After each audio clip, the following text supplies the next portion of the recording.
किया। महात्मा गांधी रहे, पंडित जवाहरलाल नेहरू रहे, सरदार वल्लभ भाई पटेल रहे, भगत सिंह रहे, चंद्रशेखर आजाद रहे, अशफाक उल्लाह खान रहे। जब उन्होंने बलिदान देकर संघर्ष करके इस भारत को अलग किया, इस भारत को आजाद कराया, तो हमारे सामने एक बहुत बड़ा सवाल था कि भारत आजाद तो हो गया है, लेकिन इतनी बड़ी आबादी, अनुमानित उस समय भारत की आबादी 30 करोड़ से ज्यादा थी। जब भारत देश ने आजादी पाई थी, 30 करोड़ से ज्यादा हमारी आबादी थी।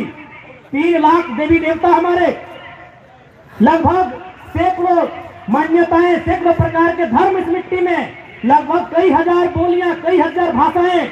तो उन लोगों को एक धागे में बांधा कैसे जाए? आजाद तो हम हो चुके हैं, लेकिन इस आजादी का असल अर्थ तभी होगा जब सभी लोग एक सूत्र में बंधेंगे।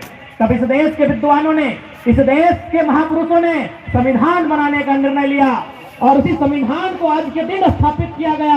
तब से हम लोग गणतंत्र दिवस मनाते आए हैं।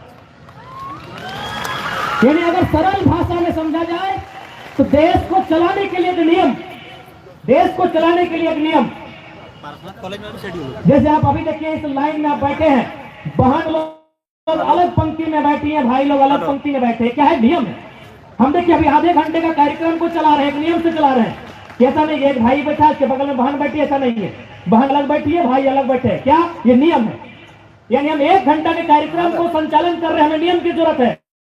तो 30 करोड़ की जनसंख्या का संचालन करना था, हमें नियम की जरूरत थी। उसी नियम को संविधान कहते हैं, और संविधान जिस दिन लागू हुआ उसे गणतंत्र दिवस कहते हैं। अब गणतंत्र हमें मिला क्या? गणतंत्र हमें क्या मिला? तो उसके नाम में ही है। जैसे झारखंड, झार और खंड, जंगल की धरती झारखंड, तो गणतंत्र में छुपा है कि गणतंत्र का मतलब क्या है? गण मतलब क्या? आप, हम, सब। गण मतलब लोग, और तंत्र यानी ताकत। इससे पहले ताकत कहां होती थी? राजाओं की तलवार में।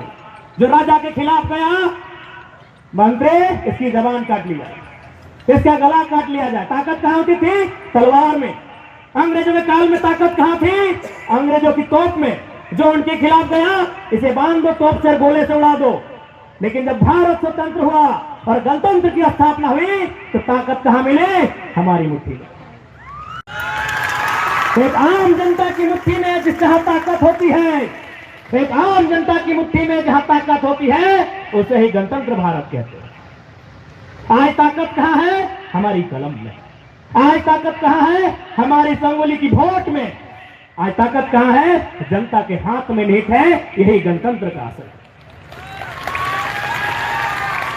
तो आज आप सबको यही संदेश देना चाहेंगे प्यारे बच्चों, कि आज आप विद्यालय तक आए हैं, आप अपने माता पिता के सपनों को, उनके अरमानों को साकार करने के लिए यहां तक आए हैं। इसलिए आप जिस मकसद के लिए यहां तक आए हैं, जिस उद्देश्य के लिए यहां तक आए हैं, उसकी पूर्ति के लिए आपको दृढ़ संकल्पित होने की आवश्यकता है।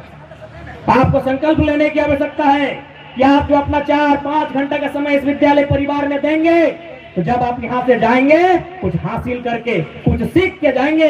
मैं आपको ये कहना चाहूंगा, क्योंकि अभी देखिए आप इतनी कड़कड़ाती धूप में बैठे हैं ना, अपने आप को तपा रहे हैं, अपने आप को गला रहे हैं ना।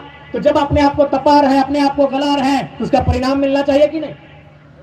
प्यारे बच्चों, हम एक बात, जब हम एमए के छात्र थे, हमारे प्रोफेसर कहते थे कि तुम जिस काम को करो, जिस काम में तुम 4 घंटा 5 घंटा का समय लगाओ, वहां रिजल्ट आना चाहिए। यदि इसी भीड़ में किसी बहन को लगता है कि नहीं, हमें पढ़ाई के अलावा हमें दौड़ना चाहिए, तो हम कहेंगे 4 घंटा दौड़ो, लेकिन पीटी उषा बन के निकलो। यदि किसी को खेलने का मन करता है तो खिलाड़ी बन के निकले, किसी को गाने का मन करता है तो गीतकार बन के निकले, किसी को लिखने का मन करता है तो राइटर बन के निकले। मेरे कहने का मतलब है, आप अपने जीवन का सबसे बहुमूल्य समय इस विद्यालय में 4 घंटा से 6 घंटा देते हैं, उसका रिजल्ट आना चाहिए। भैया हम नहीं कह रहे कि आप पढ़ो, आपको दौड़ने का मन है 4 घंटा दौड़ो, लेकिन इस राज्य का नंबर 1 धावक बन के सामने आना। ठीक है प्यारे बच्चे, आपको पुनः गणतंत्र दिवस की शुभकामनाएं।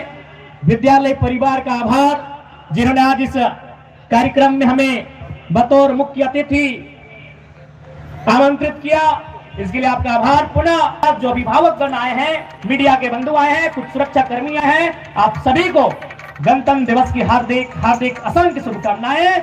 जय हिंद, जय भारत, जोहार भारत।